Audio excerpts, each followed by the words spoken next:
La ilaha illallah, kedekutnya orang tua ni. Naik belakang je pun. Sekali pergi, saya tumpang belakang. Itu pun tak boleh, kedekut. Alah, tunggulah Abang Jad nanti Abang Jad nak tumpang saya. Tak ada dah saya nak bawa. Aduh, kau ni. Kalau betul kau nak naik motor aku, kau kena jawab teka-teki. Boleh? Teka-teki apa benda pula Abang Jad? Teka-teki lah. Kalau kau boleh jawab, baru kau boleh naik.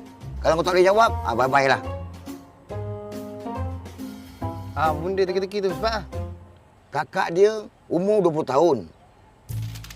Adik dia separuh umur daripada kakak dia. Bila kakak dia umur 50 tahun, berapa umur adik dia, Ki? kakak 20, adik separuh. Kakak 50, adik mesti separuh. Adik dia 25 tahun. Salah. Kakak dia umur 20 tahun, adik dia separuh. Separuh maknanya adik dia muda 10 tahun daripada kakak dia. Kakak umur 50 tahun, adik dia muda 10 tahun. 40 umur adik dia. Salah. Kau ni memang bodoh lagi. Bodoh bendanya, Jad. Betul lah 40 tahun, muda 10 tahun. Kakak umur 50, adik umur 40, betul lah tu. Habis, berapa umur adik dia? Umur adik dia 11 tahun.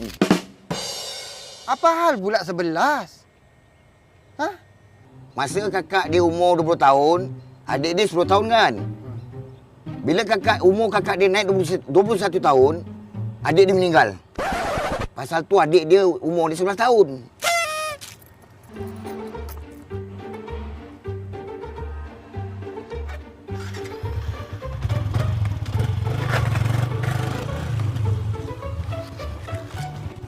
Bapak kedekut.